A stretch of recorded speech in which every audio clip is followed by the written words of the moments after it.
Hermanas, hermanos, qué bueno que podemos comunicarnos a través de esta plataforma, a través de esta señal. Me da tantísimo gusto. Soy el padre Eduardo Chávez y estamos transmitiendo desde este lugar bendito del Tepeyac, ya que el Instituto Superior de Estudios Guadalupanos se encuentra aquí, nada menos que en el Cerro del Tepeyac. Y desde aquí estamos lanzando todo esto al mundo entero, la verdad de Guadalupe. Y lo tengo que decir en esta introducción también porque así no se me pierden todo esto que estamos hablando prácticamente, profundizando, analizando el Nican Mopowa, se está haciendo ya desde aquellas invitaciones a hacer esta parte de Noches de Museo y ahora le hemos puesto la verdad de Guadalupe. Así que no te vas a perder porque estamos retomando todo eso, pero ahora como la verdad de Guadalupe. Por eso me parece muy importante que ustedes también retomen cuando les haga falta algún video, una cosa, sepan que esto va iniciando con el nombre de Noches de Museo y posteriormente La Verdad de Guadalupe, pero está completo y es para ustedes, para conocer más y mejor a la Virgen Santísima de Guadalupe. Tengo que decirlo también por si por primera vez nos están viendo, el Nican Mopowa es ese manuscrito que hizo Antonio Valeriano en 1545. Obviamente la fecha se trata de acercar, de ubicar, pero es de 1545 cuando, desde el inicio de la narrativa, dice el recién llegado obispo. Así que Fray Juan de Zumárraga era todavía obispo y además recién llegado cuando se hace este manuscrito. Fray Juan de Zumárraga, el 12 de febrero, concretamente, de 1546, es elegido como arzobispo.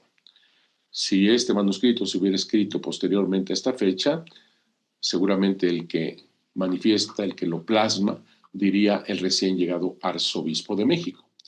Pero como dice el recién llegado obispo, se ve que es antes del 46. Así que es en ese año de 1545, lo más seguro, que haya sido este manuscrito.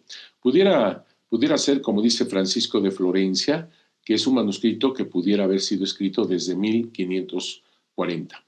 Es posible, 40, 42, es posible. Pero yo lo pongo en el 45, cuando ya Antonio Valeriano tiene esa madurez de el conocimiento, sobre todo del latín, de los caracteres latinos, porque está escrito con caracteres latinos y sonido náhuatl. Y como ya lo he dicho varias veces, los indígenas no lo leyeron. El Nican Mopowa no lo leyeron. Primero porque no está publicado, porque no es un bestseller, porque no está en manos de todo el mundo, no. Segundo, porque es un manuscrito, quizás una, dos, tres copias, no más, que están con esos caracteres latinos y sonido náhuatl que los indígenas no leían. Salvo un pequeñísimo grupo de indígenas sabría leer caracteres latinos, pero la inmensa mayoría no. Y por el otro lado, los españoles no lo entendieron. ¿Por qué? Porque no sabían náhuatl, salvo un pequeñísimo grupo de franciscanos que son los que más o menos entran en esto del conocimiento del náhuatl, pero eran mínimos. Ni siquiera todos los franciscanos, Fray Juan de Zumárraga, por ejemplo, no sabían náhuatl. Así que ni lo leyeron los indígenas, ni lo entendieron los españoles. Eso sí, el contenido sí era conocido, básicamente era conocido por todos, porque se transmite el acontecimiento guadalupano por tradición oral, comenzando con Juan Diego, tradición oral. Y esto, más allá de ser una manera, un método de hacer que tú conozcas todos los acontecimientos de aquel 1531, tiene mucho más fuerza eso, mucho más. De una vez te completo. Se conoce el evento guadalupano por tres cosas y para mí esta es la fuente primigenia. Tradición oral, como te digo, Juan Diego, la imagen portentosa, que es un códice indígena, un códice de evangelización, un códice de inculturación maravillosa que hace Dios a través de Guadalupe, de Santa María Guadalupe, es un códice de amor, pero también es una carta de amor la imagen, porque tan la entienden los indígenas como los españoles. Así que tradición oral, la portentosa imagen y tercero, los signos de los tiempos. El momento preciso cuando hay esta aparición tienen muchos signos desde la naturaleza misma que, claro, sellan este momento tan importante. Por eso estas son las tres cosas por las cuales se conoce el evento guadalupano: tradición oral, la imagen y los signos de los tiempos. Posteriormente se van conociendo estos escritos, posteriormente, cuando más se conoce los caracteres latinos por parte de los indígenas, cuando más se conoce el náhuatl por parte de los españoles, y comienzan a conocerlo, y entre ellos unos, digamos así, unos escritores, unos primeros escritores del siglo XVII, que si bien tienen en mano el Nicanor y la tradición oral por otro lado, pero al final de cuentas es el mismo contenido, al mismo tiempo, y eso quiero que lo entendamos bien, ellos no tradujeron palabra por palabra el Nicanor, sino que lo lanzan a su manera, en su síntesis, en su palabras, en su manera, y punto, pero no con el rigor, la exactitud, como después vendrá. Cuando se traduce por primera vez palabra por palabra el Nicanor, es cuando Primo Feliciano Velázquez lo traduce así en 1926. Imagínate tú. Pero el contenido, como te vuelvo a repetir, bien o mal, sí lo tienen en su memoria, sobre todo los indígenas que tenían una memoria maravillosa. Pero a lo que yo voy también es esto: tradición oral, y el primero es Juan Diego, que no es solamente para que tú lo retengas en tu memoria, lo hagas conocimiento de lo que sucedió del 9 al 12 de diciembre de 1531, sino que también, y esto es muy importante, ahí va el aliento, la palabra, la voz de María Santísima a través de Juan Diego. Juan Diego se hace voz, palabra de la Virgen Santísima de Guadalupe desde el momento en que narra todo esto, como se lo pidió la Virgen, a Fray Juan de Zumárraga, porque no se hacía su deseo, su casita sagrada, sin que lo aprobara el obispo. Y ahí nos quedamos la última vez, y por eso vuelvo a retomar ese punto, cuando ella le dice: ya escuchaste, hijo mío, el menor, mi chiquito, mi socoyotito, ya escuchaste mi aliento, mi palabra, anda, haz lo que esté de tu parte. Así que es el aliento, la palabra de María a través de Juan Diego Intercesor que nos ha llegado hasta ahora. No es una palabra más, no es un concepto que yo retengo en mi memoria, sino que es el mismo aliento de parte de ella. Es su palabra, su aliento que a través de Juan Diego llega no solamente aquí en la memoria, sino hasta el corazón y nuestra voluntad. Así de fuerte es el mensaje de la Virgen de Guadalupe. Fíjate que yo no lo captaba hasta hace poco. Yo no entendía hasta hace poco por qué gente incluso del extranjero, cuando escucha la narración, cómo fue, las palabras, lo que hizo Santa María de Guadalupe, se emocionan. A mí me consta cuando he hablado de ella, sobre todo la flor de 4 pétalos a la altura del vientre de la Virgen de Guadalupe, que es el signo de Jesús, esa flor de 4 pétalos, el Nahui Olin. Y yo soy testigo de cómo se emocionan las personas que no son de nuestra cultura, que no tienen nuestro idioma, que es otra mentalidad y sin embargo toca su corazón. Y es ella, es su aliento, su voz, su palabra, que a través de Juan Diego ha llegado a ese corazón y transforma. Ahora lo entiendo, ahora ya lo voy captando. No son solamente palabras de conocimiento, son palabras de vida. Son palabras de vida que surgen desde lo más profundo de sus entrañas. ¿Y a quién trae en sus entrañas sino a Jesús? Que ella misma lo describe desde el primer día que se encuentra con Juan Diego. Soy María, la madre del verdaderísimo Dios por quien se vive. Así que a quien trae en su inmaculado vientre, en sus inmaculadas entrañas, es a Jesús, el verdaderísimo Dios por quien se vive. No son palabras solamente de conocimiento. Lo son, pero no solamente de conocimiento. No son palabras que solamente se lleven en la memoria. Son palabras vitales, son palabras que es un tesoro de vida, son palabras que te da ese ánimo, esa fuerza, esa vitalidad, esa plenitud. Son palabras vivas del inmenso y misericordioso amor de Dios a través de la Virgen de Guadalupe. Por eso cuando dice, ya escuchaste, hijo mío, el menor, mi aliento, ¿te das cuenta?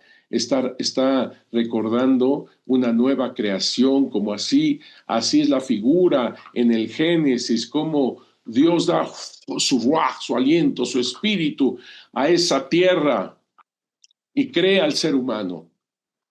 Es una nueva creación lo que está haciendo la Virgen de Guadalupe con este signo. Ya escuchaste mi aliento, mi palabra.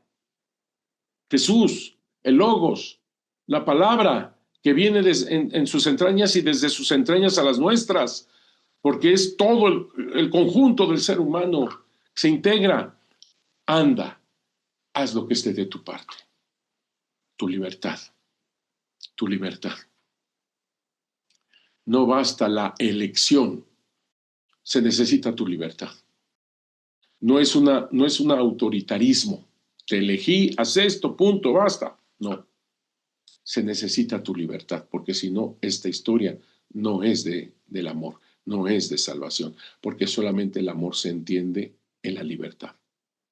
Y por eso nosotros debemos de tener en la mente y en el corazón y en la voluntad las palabras de ella. Cuando le sucede esto, elegida por Dios, pero ella en su libertad dice, soy la esclava del Señor. Hágase en mí según tu palabra.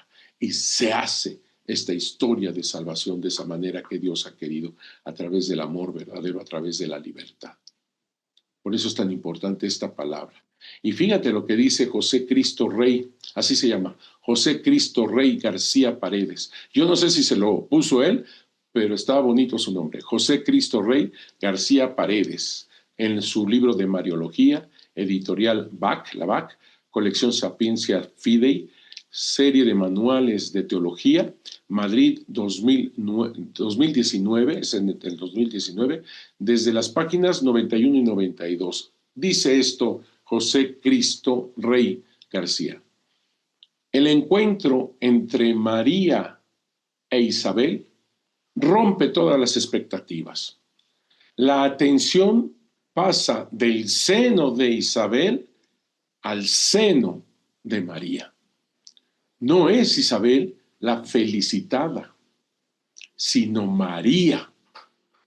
Lo que Isabel, invadida por el Espíritu Santo, antes que su marido, que lo será después, anuncia no solo su maternidad milagrosa, sino aquello que ha acontecido en María.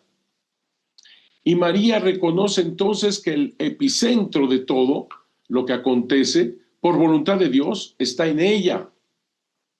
Lucas le da gran importancia al saludo que María dirige a Isabel. María ahora a Isabel. Lo menciona 3 veces. Y aquí te pone Lucas capítulo 1, versículos 40, 41 y 44. Isabel es saludada por María como hija de Aarón, mujer de sacerdote y anciana. Pero al responder al saludo, Isabel asume la función de sierva de María. Lo que Isabel captó no fue tanto el contenido del saludo, sino la voz de María. Apenas llegó tu saludo a mis oídos. Como si a través de su voz se delatase la presencia del Hijo que lleva en su seno. Claro, claro. Según el Antiguo Testamento, Dios hacía oír su voz por encima del propiciatorio que cubría el arca. Nada más te recuerdo, ella, María, es el arca viviente de la alianza. Así que se oye la voz por encima de aquello que cubría el arca.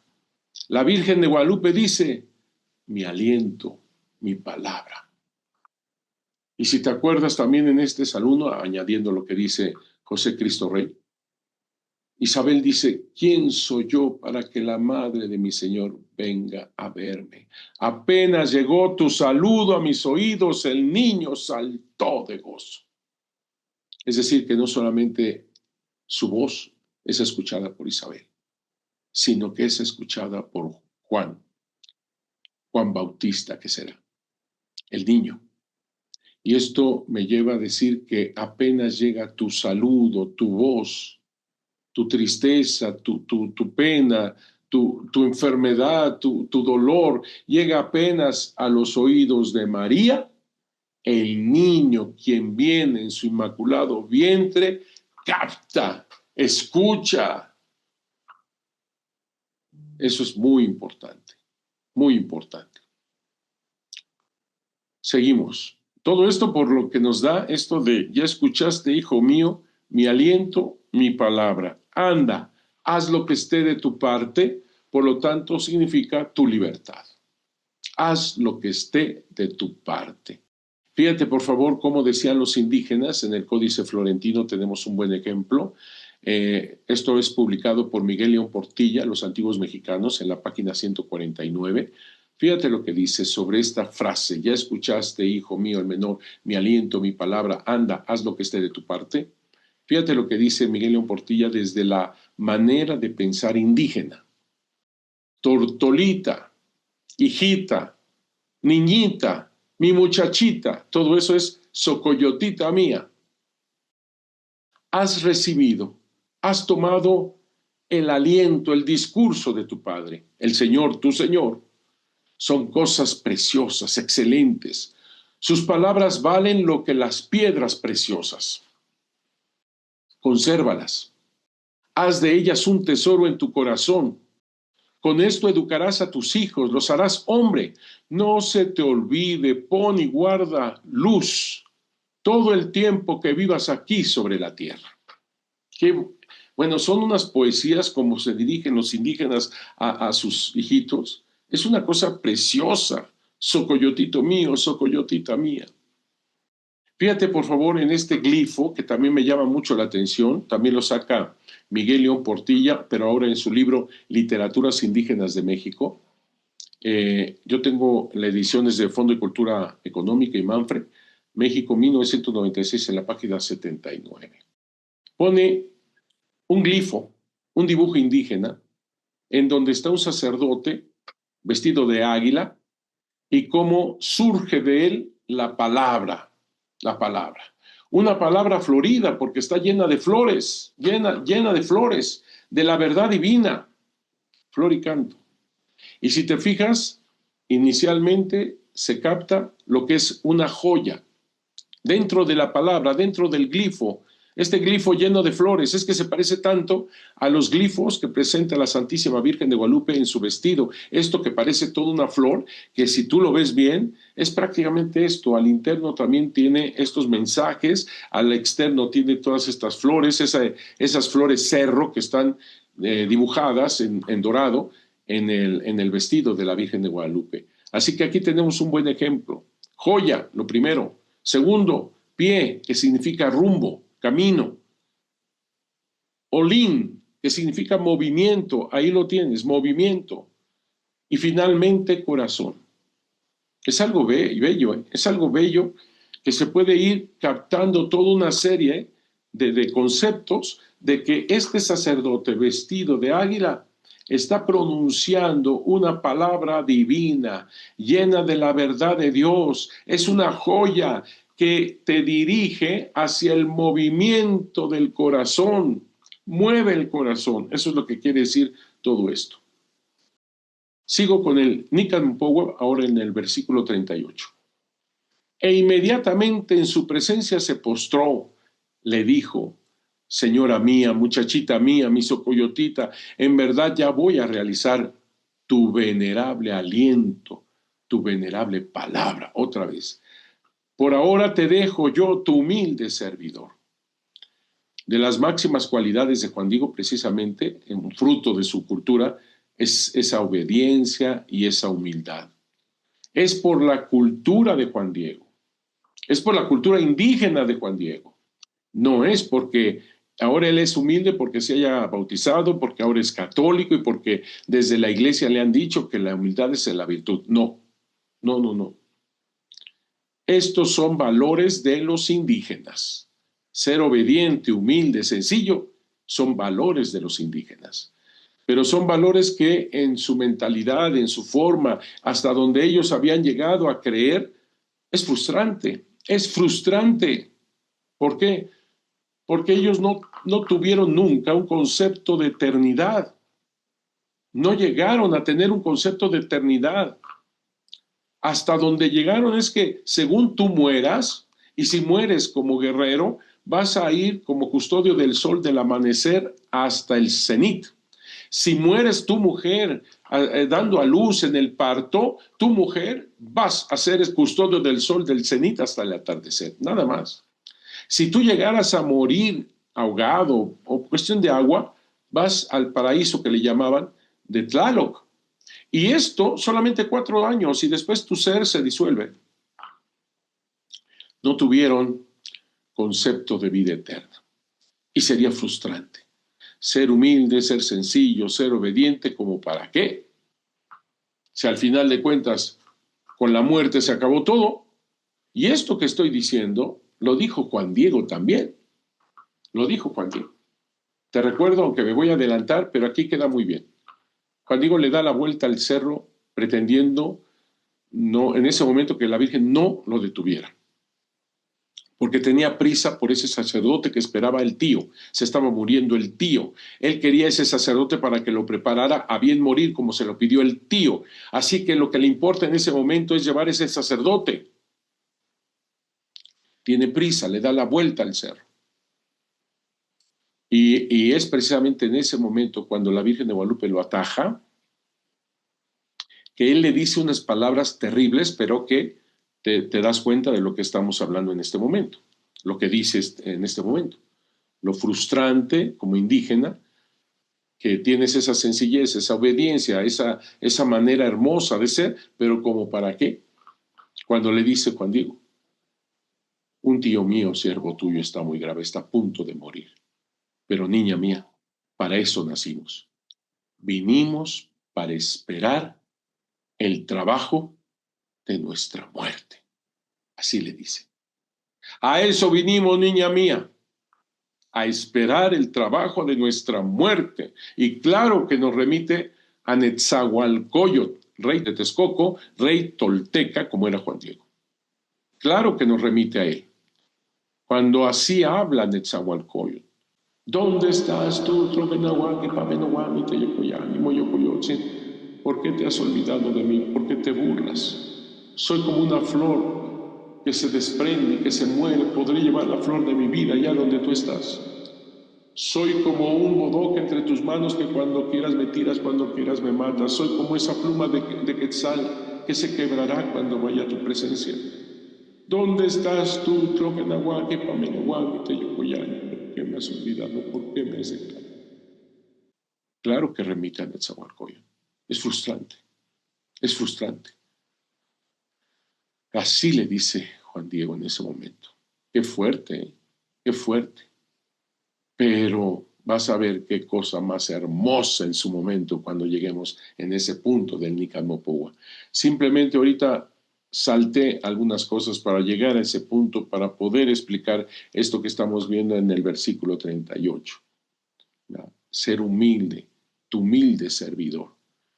Es ese ser humilde de Juan Diego, es la semilla del verbo que la Virgen de Guadalupe la lleva hasta la plenitud en Jesucristo nuestro Señor.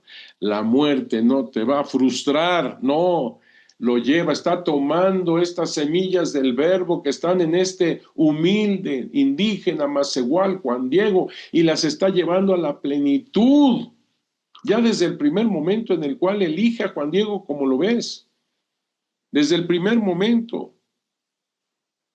¿Cuántas veces nos han dicho tener fe en Dios, esperanza en Dios? Y tienen toda la razón, hay que tener fe en Dios y esperanza en Dios. Pero también me pregunto, ¿cómo ese Dios ha tenido fe y esperanza en nosotros para elegirnos, para ser parte de esta historia de salvación? No sé si será correcto teológicamente, no lo sé, pero ¿qué valor tiene Dios como para poner su confianza en el ser humano para hacer esta su historia de misericordia, de salvación para el mundo entero?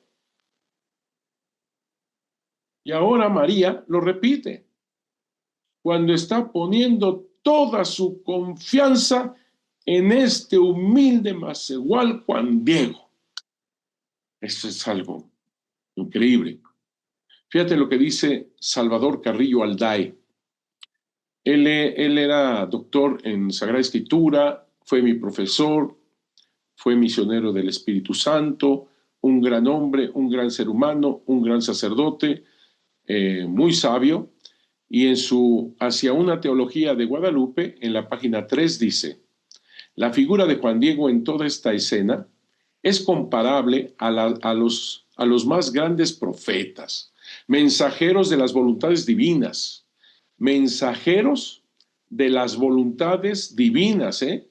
Su actitud religiosa es admirable, está hecha de amor y de respeto, de reverencia y de confianza, de sencillez, humildad y obediencia, de fe y abandono filial, de prontitud y diligencia, en una palabra, de donación personal absoluta. Qué bonito se expresa Carrillo Alday de Juan Diego. Juan Diego manifestó todo con gran exactitud, porque tiene esa memoria del siglo XVI indígena. Tenían una memoria extraordinaria y todos los documentos históricos lo ven. Hasta los misioneros se quedan espantados de que decían 1, 2, 3 homilías y ellos las repetían, todas. Y mira que no son homilías de 10 minutos, horas, y ellos lo repetían a los suyos en náhuatl. Increíble. Dice, manifestó todo con gran exactitud como buen indígena que en aquel entonces tenían una memoria extraordinaria y tenían muchas técnicas para lograrlo como cantares. Dice la nota en el libro de Fray Diego Durán en la página 203. Diego Durán, un dominico misionero del siglo XVI, dice, estos cantares forman uno de los principales ramos de la educación que se daba en los templos. Aprendíanse de memoria y se recitaban en las grandes solemnidades. Así se conservaban las tradiciones históricas, consignándose además en las pinturas como un auxiliar mnemónico, porque además esas pinturas que son los códices, tú necesitabas memoria para saber qué quiere decir cada uno de esos glifos y lo que contienen. Así que la memoria en el siglo XVI, sobre todo indígena, es algo tremendamente fuerte. Todavía en el Nicamopoua se da un mensaje, yo no sé si llamar un mensaje entre líneas, pero sí es un mensaje que a cada paso, en cada afirmación, por supuesto que estamos captando mensajes incluidos o con un contenido profundo, si nada más te esperas tantito y empiezas a analizar esto desde la óptica católica cristiana como de la óptica indígena también. Es una inculturación perfecta lo que hace la Virgen de Guadalupe. Fíjate. Así que Juan Diego va derecho a ver al obispo Fray Juan de Zumarraga para entregarle el mensaje. Esto de derecho salen varias veces, 4, en el Nicamopoua. Derecho, yo me preguntaba, eso de que va derecho, pues lógicamente tiene una connotación más allá de la simplemente física, porque Juan Diego tenía que curvear, tenía que dar la vuelta, tenía que ir acá, allá, allá, o sea, físicamente no es derecho, pero moralmente el contenido profundo, la manera de ser, con honestidad, con justicia, con rectitud, eso es lo que quiere decir también. Así que cuando va derecho, fíjate qué contraste, cuando él evita a la Virgen de Guadalupe y tuerce el camino. Le da la vuelta al cerro. Aquí Juan Diego va derecho a ver al obispo y a entregarle el mensaje. Dice Isaías 46, la Sagrada Escritura, La senda del justo es recta. Tú allanas el sendero del justo. En la senda de tus juicios, Señor, te esperamos ansiando tu nombre y tu recuerdo. O sea que tiene una connotación de rectitud. En el Códice Florentino se habla de la educación a la niñez, ahora viendo el ángulo de los indígenas. Mira que no te desvíes del camino derecho de nuestro Señor. Interesante. Es que ves como la Virgen Guadalupe es una armonía y el mensaje está en cada palabra, en cada gesto, en cada signo. Es una cosa hermosísima. Luego vino a bajar para poner en obra su encomienda, vino a encontrar la calzada, viene derecho a México. Cuando llegó al interior de la ciudad, luego fue derecho al palacio del obispo, el cual muy recientemente había llegado el gobernante sacerdote. Su nombre era don Fray Juan de Zumarraga, sacerdote de San Francisco, el cual recientemente había llegado. Viene derecho al palacio del obispo, no del arzobispo, del obispo. Así que estamos ante una narrativa de 1545. Así que claramente es esa fecha el Nican Mopowa. Por otro lado, también simbólicamente está juntando lo religioso y lo diocesano, porque Fray Juan de Zumárraga era religioso, franciscano, tú lo sabes, humilde, de una vez lo digo, humilde, sencillo, maravilloso, el mejor, y con un carácter que tenía que ser así para esos momentos. Él no era de Castilla, él era vasco, y tenía ese carácter con esa rectitud, no se doblegaba, era de una sola pieza. Híjole, tenía que ser alguien así. No soberbio, no lo confundas. No lo confundas. No estamos hablando de soberbio, orgulloso y todo porque dizque no le creyó a la primera Juan Diego, por favor. Imagínate tú si un obispo así sin más, llega un indígena hablando un idioma que él tampoco sabe, Fray Juan de Zumarraga, a decirle que la Virgen le habla. O sea, no es fácil. Yo siempre les pongo el ejemplo cuando estoy hablando así en vivo, que les digo a la gente, a ver, que llegue tu vecina, que aquí en México toda vecina es comadre, que llegue tu comadre y te diga, ¿qué cree, comadre? La Virgen me habla. A ver, ¿le crees? Pues claro que no. Ya la perdimos, doctor, la perdimos. O le das su tecito de tila para que se calme.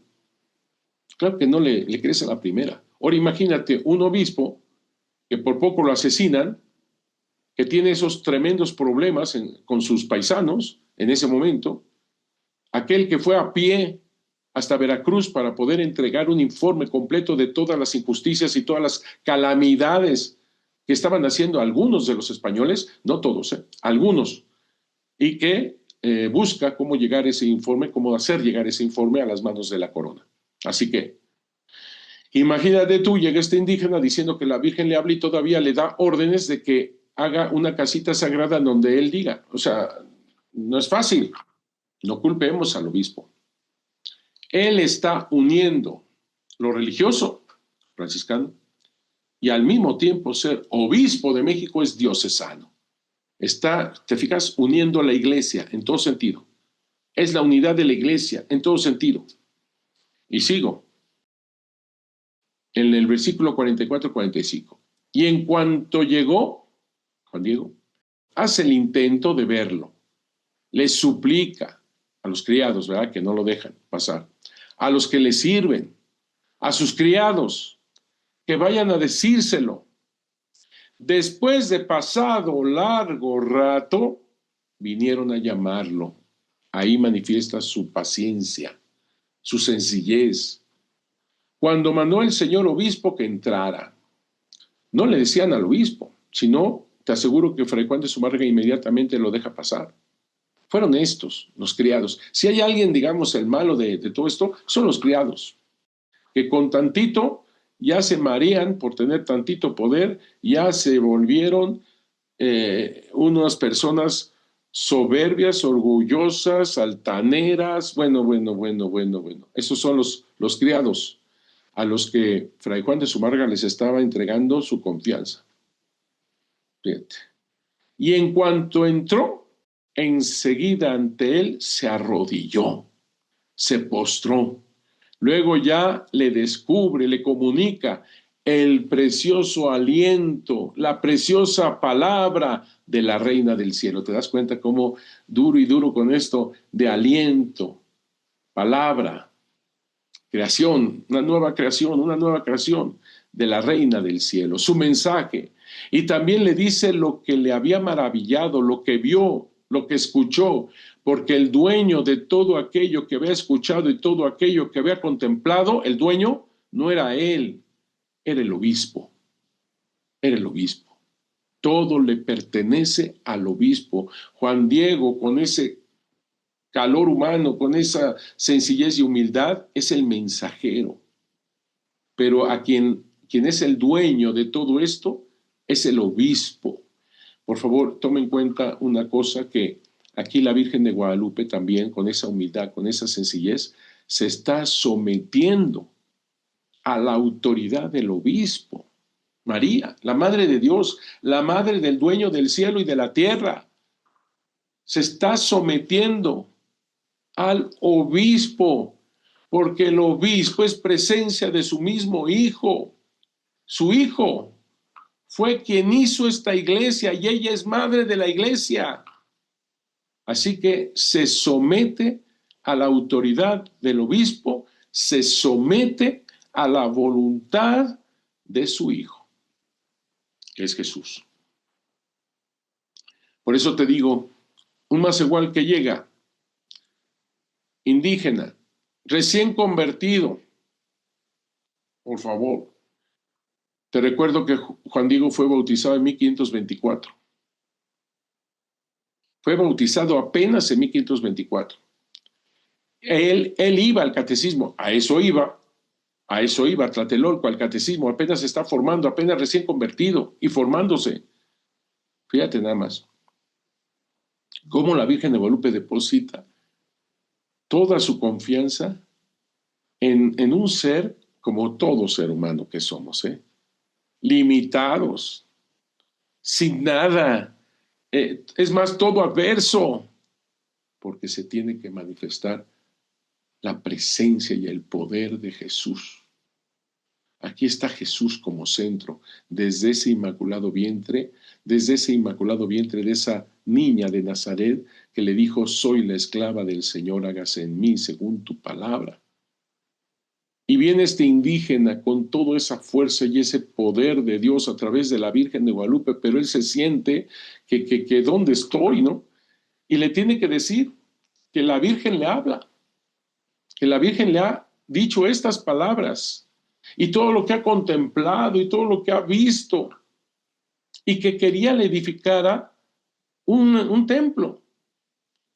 Y por si eso fuese poco, en el Tepeyac, donde antes se había edificado un templo a la diosa Cuatlihuetonantzin, Cihuacóatl Tonantzin.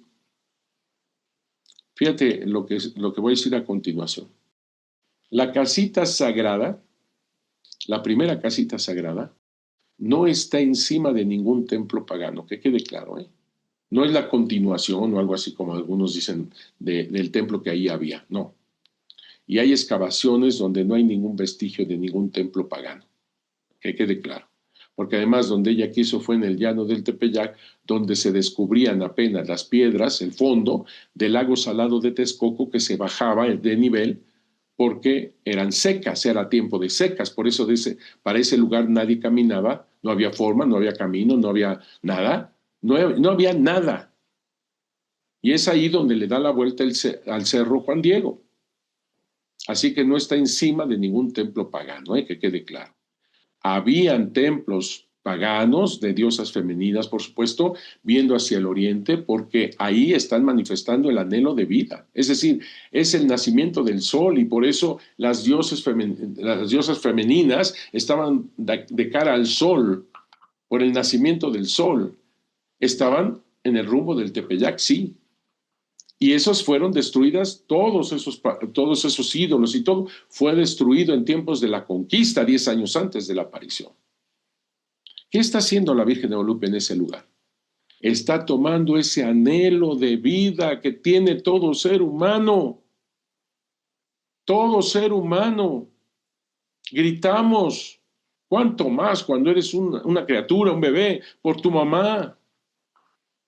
Gritas por tu mamá, por el amor, por el calor, por la comprensión, por ser aceptado por tus padres, tu mamá. Está tomando ese anhelo de vida, lo está llevando ella, nuestra madre, aquel que es realmente nuestro Padre, el Padre Dios, nuestro Padre Dios, Padre nuestro. Está tomando el anhelo de vida y lo está llevando a la perfección, a la plenitud en Jesús, Padre, Hijo, Espíritu Santo, porque Jesús es Dios verdadero, la Santísima Trinidad, Padre, Hijo, Espíritu Santo. Es maravilloso cada cosa que está diciendo. Es obvio que Fray Juan de Zumárraga no le creyó a la primera. Pero también, con esto termino el día de hoy, también quiero decirte que nunca Fray Juan de Zumárraga trató mal, con soberbia, con orgullo. No, nunca, nunca, nunca. A Juan Diego, al contrario, lo trató con tanto cariño, con tanta fraternidad, con tanto, de veras, con tanta caridad, fíjate. Pero el obispo, habiendo escuchado todo su relato, su mensaje, como que no mucho lo tuvo por cierto. El obispo le respondió, le dijo, Hijo mío, otra vez vendrás, aún con calma te oiré, aún bien desde el principio miraré, consideraré la razón por la que has venido, lo que es tu voluntad, lo que es tu deseo. ¿Te fijas en sus palabras? Nunca lo trató mal. Todavía le dice que otra vez vendrás, todavía le dice que te oiré con calma y todavía le dice que desde el principio lo va a escuchar. Fíjate nada más. No lo trata mal, de ninguna manera. Lo trata con mucho respeto, con mucha dignidad, con mucho amor. Ese es Fray Juan de Zumárraga. Estamos ante el encuentro de dos grandes seres humanos que los une la humildad. Y nada menos centrados en María, lo que trae en su voz, en su aliento, en su palabra, Juan Diego, y se lo da al oído, al corazón, a la vida, al palpitar del obispo, es ese aliento, esa palabra que surge desde las entrañas de María, que es Jesús, el humilde por excelencia. Fíjate qué encuentro tan hermoso en la humildad. Hasta aquí quedamos. Que Dios los bendiga mucho, que el Señor me los cuide mucho y estamos tratando de profundizar más y mejor este encuentro maravilloso entre Juan Diego, ahora Zumárraga y todo que se centra en Jesucristo nuestro Señor a través de Santa María de Guadalupe. Que Dios los bendiga. Nos vemos el próximo programa.